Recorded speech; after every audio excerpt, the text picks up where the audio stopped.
একটা ভালো খবর আছে, জানকীর কিডনিটা ম্যাচ করেছে। ভাগ্যিস আমি তোমাকে ছেড়ে যাইনি, না হলে জানতে কি করে পারতাম তুমি কতটা ভালো। তুমি তোমার পুতুলের কত খেয়াল রাখো। আমি তো ভাবতাম আমি একটা সাধারণ পুতুল, খেলনা তোমার। আমি তো জানতামই না তুমি তোমার পুতুলটাকে এত ভালোবাসো। সেদিন মনে আছে ওই তুমি আই লাভ ইউ বলেছিলে, আমি তোমাকে উত্তর দিতে পারিনি। আজ আমিও তোমাকে বলতে চাই,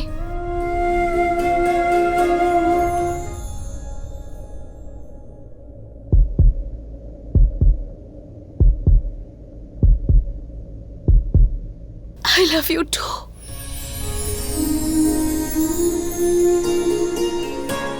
I love you so much. আর আমি তোমাকে কথা দিচ্ছি যে তোমার কোনো ক্ষতি হবে না। আমি তোমাকে কোথাও যেতে দেব না, নিজের থেকে দূরে যেতে দেব না। আমি তোমাকে কিছুতেই না। এটা তোমার পুতুল আজ তোমাকে কথা দিল, তোমাকে সুস্থ আমি ঠিক করে তুলবো। তুমি দেখে নিও, তুমি একদম ভয় পাবে না। তুমি কিন্তু খুব সাহসী।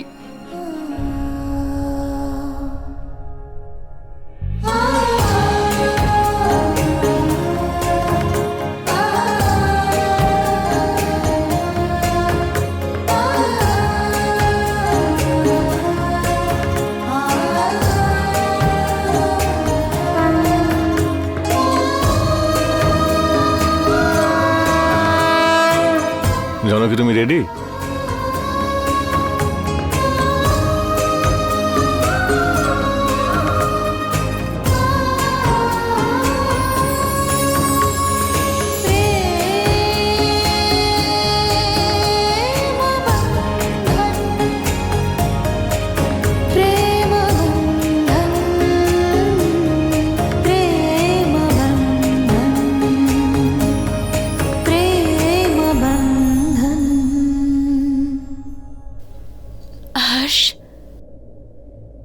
তোমার পুতুলের কোনো ক্ষতি হবে না,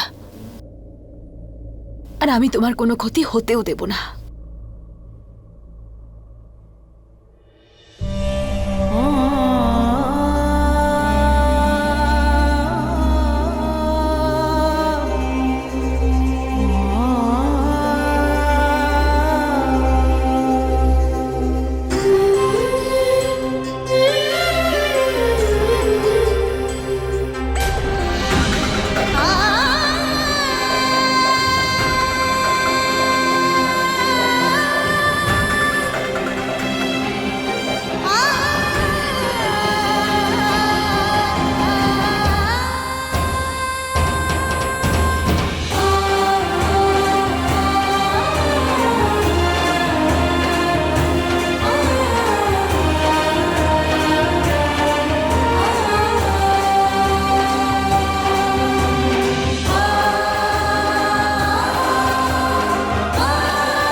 খুব টেনশন হচ্ছে মা। এই হর্ষ ঠিক হয়ে গেলে সব খেলা নষ্ট হয়ে যাবে। কিচ্ছু করতে পারবে না ও আমাদের। পাগল তো, জানো তো।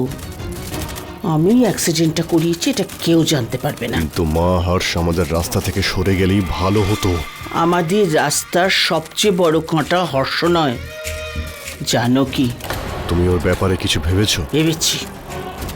এমন চাল চালবো যে ওর পুরো খেলাটাই পাল্টে যাবে,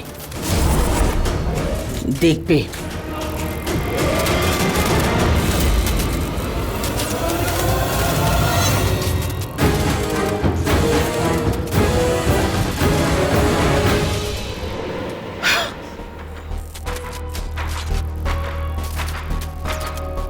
মা, আমি খুব বড় ভুল করে ফেলেছি। আমার জানকীর কথায় চলা উচিত হয়নি। ওর বাপের বাড়ি যাওয়াটা আটকানো উচিত ছিল। সবচেয়ে বেশি ভয় তো আমার মিডিয়াদের লাগছে। এবার মিডিয়াগুলো তো হাত ধুয়ে আমাদের পেছনে পড়ে যাবে। হর্ষের সত্যিটার বিষয়ে খোঁজ খবর করা শুরু করবে। আসলে জানকী এটা কি করে করলো? ওর এই একটা ছোট ভুল আমাদের জন্য কত বড় ক্ষতি ডেকে আনলো। আর একটা কথা বুঝতে পারছি না যে মিডিয়াদের কি খবর দিল। জানকী তো এরকম করতে পারে না। যদি না ভুল করে ও এরম কিছু করে থাকে।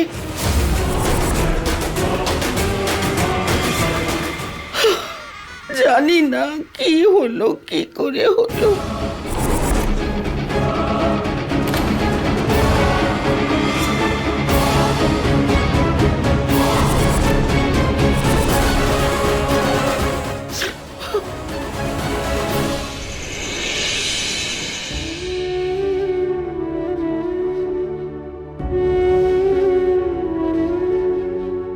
রাম, বাবা জানকী আজকে কত বড় ত্যাগ করলো, ওর কিডনি দিয়ে আমাদের হর্ষকে বাঁচালো। কিন্তু হর্ষের আজ এই অবস্থার জন্য ওই তো সম্পূর্ণ দায়ী।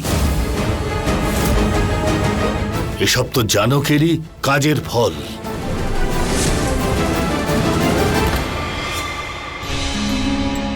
মন্দিরে গিয়েছিলাম, প্রসাদ নিয়ে এসেছি।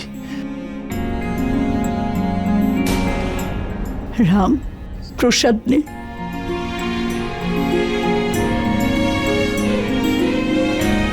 ঠাম্মা, ডাক্তারবাবু, দাদা কেমন আছে এখন? ও এখন সম্পূর্ণ বিপদমুক্ত।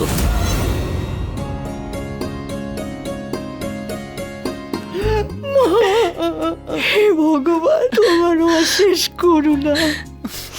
আমি জানতাম মা, আমি জানতাম যে আমাদের হর্ষের খুব সাহস, ও যে কোনো বিপদের সঙ্গে লড়তে পারবে। ডাক্তারবাবু, আমার মেয়ে কেমন আছে? ও ঠিক আছে। আমরা দির সাথে দেখা করতে পারি? হ্যাঁ হ্যাঁ, দেখা করতে পারেন। ওকে, চল। মিস্টার শাস্ত্রী, যদি আজ জানকী না থাকতো তাহলে আপনার ছেলের বাঁচাটা সম্ভব হতো না। আমি আমার ছেলের সঙ্গে দেখা করতে আর চাই। একটু ওয়েট করতে হবে আপনাদের। ঠিক আছে।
তোমার এত তাড়াতাড়ি জ্ঞান ফিরলো কি করে? হ্যাঁ, কিভাবে আসতাম না?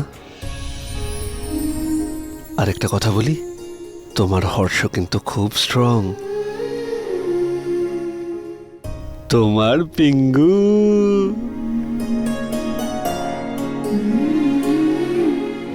তুমি তুমি কিভাবে কথা বলছো? একদম নর্মাল লাগছে, মনে হচ্ছে আমি যেন কোনো স্বপ্ন দেখছি। আমাকে বিয়ে করা তোমার জন্য খুব একটা দুঃস্বপ্ন ছিল, তাই না? একদম না। কথা দিচ্ছি আমি, তোমার ওই দুঃস্বপ্নটাকে এতটাই সুন্দর করে তুলবো আমি যে সেটা ওই স্বপ্নের থেকেও অনেক সুন্দর লাগবে। I promise.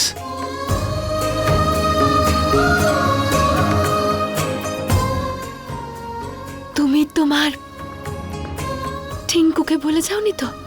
এভাবে কিভাবে ভুলে যাব? কেউ শ্বাস নিতে ভুলে যায়? কখনো না।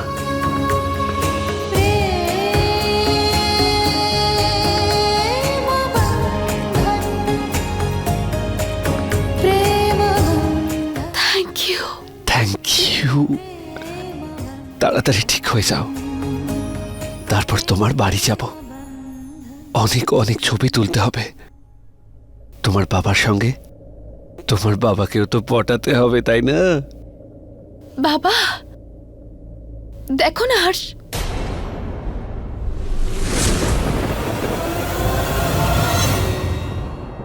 মারে, বাবা আমি এক্ষুনি হর্ষকে নিজের স্বপ্নে দেখেছি বাবা, ও একদম সুস্থ হয়ে গেছে।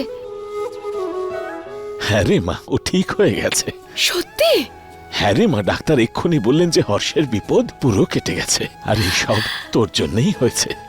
এই যে মারে, দেখ, যখন হর্ষের অপারেশন চলছিল তখন আমি আর নিতিন মন্দিরে গিয়েছিলাম, হর্ষের জন্য পুজো দিয়েছি।